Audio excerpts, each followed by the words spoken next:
Sobat Naba, PTT Rana Kaisar episode 750 sudah rilis nih. Tanpa banyak pembukaan, yuk langsung saja kita lanjutkan kisah serunya.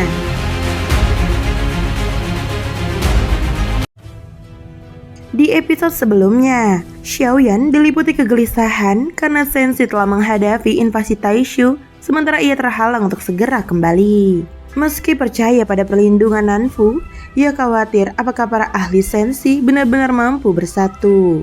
Dari kisahnya runtuhnya dunia Wugu yang diceritakan He Xianren, Xiaoyan menyadari bahwa kehancuran atau kebangkitan sebuah dunia bergantung pada keseimbangan antara pertumbuhan dan stabilitas. Invasi Taishu bagi Sensi bukan hanya ancaman, tapi juga ujian dan peluang untuk melompat ke tingkat yang lebih tinggi. Dengan tekad dan kewaspadaan, Xiaoyan melanjutkan perjalanan ke reruntuhan bintang Dewa Yao. Pada hari yang sama, kompas penembus langit merobek hamparan lautan bintang. Melalui celah ruang yang tercipta, Xiaoyan bersama He Xianren memasuki sebuah wilayah bernama kekosongan bintang Dewa Iblis. Di tempat itu, bintang-bintang berkilauan terang, namun di antaranya melayang benda-benda langit yang bentuknya aneh dan tak wajar. Pecahan bintang yang hancur berterbaran di kehampaan, menyerupai kerangka raksasa makhluk purba yang mati, mengambang sunyi di angkasa. Berbagai aliran energi dengan warna berbeda saling berjalin, membentuk gelombang pasang yang indah namun syarat bahaya. Ketika kompas penembus langit menstabilkan arah pelayaran, ruang hampa di depan mereka tiba-tiba meledak dalam semburat cahaya yang menyilaukan. Gelombang energi yang tercipta menyebar seperti kain raksasa, menghantam kompas tempat Xiaoyan dan He Xianren berada. Namun, benturan itu langsung ditahan oleh lapisan pelindung di bagian luar kompas. Xiaoyan memusatkan pandangannya ke arah sumber ledakan. Ia melihat dua sosok tengah terlibat dalam pertarungan sengit. Salah satunya memancarkan aura iblis yang menjulang ke langit. Bertubuh besar bagikan binatang buas purba. Setiap ayunan serangannya merobek ruang itu sendiri.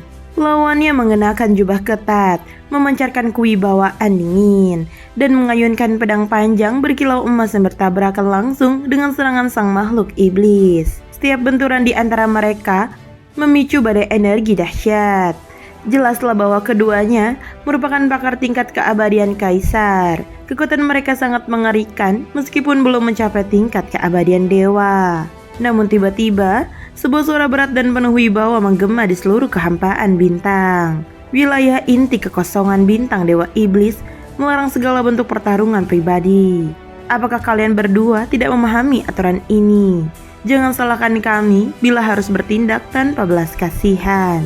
Suara itu bergemuruh bak petir. Sesaat kemudian, puluhan berkah cahaya melesat datang dengan kecepatan yang nyaris tak terbayangkan, langsung memisahkan dan mengepung dua sosok yang tengah bertarung. Para pendatang itu mengenakan pakaian seragam. Sebagian memakai jirah perak berukir simbol bintang, sementara yang lain mengenakan jirah emas gelap khas Raja Iblis, memancarkan aura kebiadaban purba.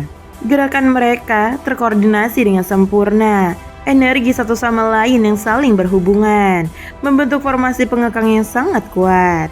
Mereka adalah pasukan gabungan dewa dan iblis yang bertugas mengelola kekosongan bintang Dewa Iblis.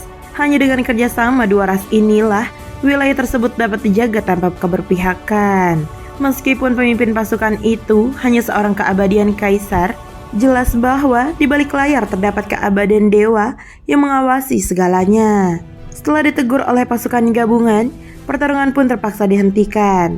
Tanpa diketahui siapapun benar atau salah, apakah karena perebutan harta atau dendam pribadi, kedua petarung itu dibawa pergi ke arah yang berbeda dan dipaksa meninggalkan wilayah inti melalui terowongan teleportasi masing-masing. Selama berlangsungnya Festival Agung Dewa Iblis, siapapun yang berani terlibat pertarungan pribadi akan diusir dari wilayah inti dan dilarang masuk selama 1000 tahun.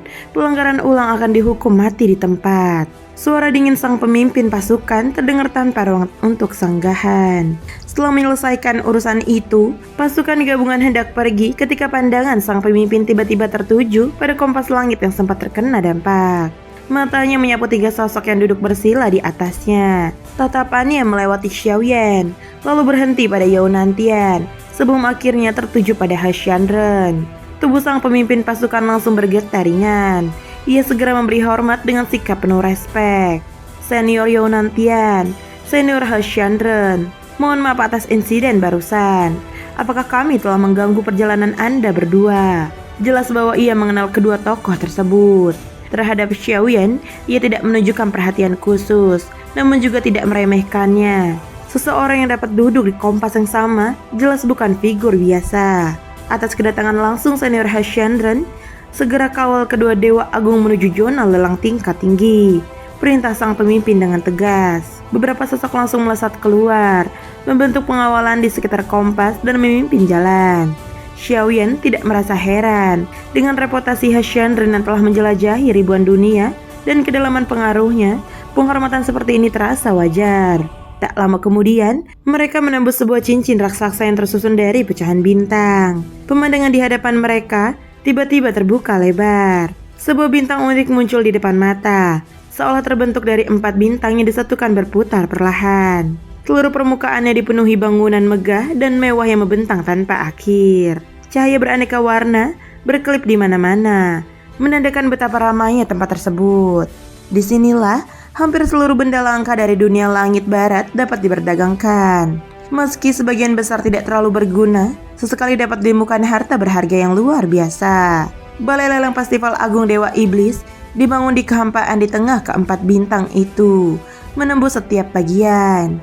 Ruang dalamnya bertingkat-tingkat, dengan platform melayang dan bilik pribadi yang tak terhitung jumlahnya. Jalur-jalur energi murni mengalir seperti air terjun galaksi, menghubungkan setiap area. Berbagai sosok kuat dari ras dewa dan iblis berlalu lalang, membuat seluruh balai lelang memancarkan gelombang energi asal yang sangat pekat, berpadu antara kesucian ilahi dan keganasan iblis. Skala bangunan ini bahkan belum pernah Xiaoyan saksikan sebelumnya, termasuk lisensi. Inilah pusat Festival Agung Dewa Iblis, ucap Hashandran dengan nada tenang, seolah telah terbiasa melihat keagungan semacam ini. Balai ini dibangun bersama oleh ras dewa suci dan para santo agung iblis kuno, menghabiskan waktu serta sumber daya yang tak terhitung. Setiap kali festival dibuka, disinilah harta dari 10.000 dunia berkumpul. Para pengawal berhenti di pintu masuk. Sebuah platform besar yang terbuat dari pahat dan pecahan bintang, lalu memberi hormat dengan sopan. Senior, balai lelang telah menyiapkan platform eksklusif untuk Anda. Akan segera ada petugas yang menjemput. Kami mohon izin undur diri. Hashandran mengangguk ringan. Ia lalu memandang Xiaoyan dengan sorot mata yang dalam. Informasi mengenai Laut Roh 7 warna pasti bisa ditemukan di sini. Namun untuk mendapatkan rincian mendalam tidak akan mudah. Kita lihat dulu apa yang tersedia. Xiaoyan mengangguk pelan, menekan kegelisahan di hatinya mengenai Sensi. Tatapannya kembali menjadi tegas. Aku akan mengikuti pengaturan saudara He, ucapnya. Kompas penembus langit pun disimpan. Xiaoyan, Hashandran, dan Yonantian berjalan menuju balai lelang yang memancarkan cahaya bintang, simbol kekayaan tertinggi kekosongan bintang Dewa Iblis. Tak lama kemudian, para pelayan balai lelang datang dengan pakaian seragam. Hashandran mengeluarkan sebuah lempeng giok hitam legam. Itu adalah kartu identitas tingkat tertinggi balai lelang Dewa Iblis. Begitu melihatnya, wajah para pelayan langsung berubah. Mereka segera membungkuk hormat dan memanggil lebih banyak pelayan untuk melayani secara khusus. Dewa Agung ingin memasuki area mana?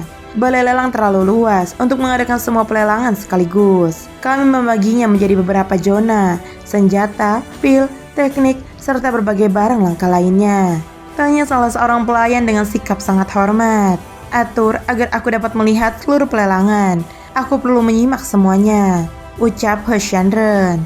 Karena tujuan utama mereka adalah mencari informasi tentang Laut Roh Pelangi 7 warna, maka tidak satupun zona boleh dilewatkan. Jika senior membutuhkan barang tertentu, silakan beritahu kami. Selama masih berada dalam wewenang balai lelang, kami akan menyediakannya segera. Hak istimewa ini membuat Yonantiana berdiri di belakang terperangah. Ia tahu betul nilai kartu giok hitam tersebut. Bahkan dirinya sendiri hanya memiliki kartu giok hijau, satu tingkat di bawahnya.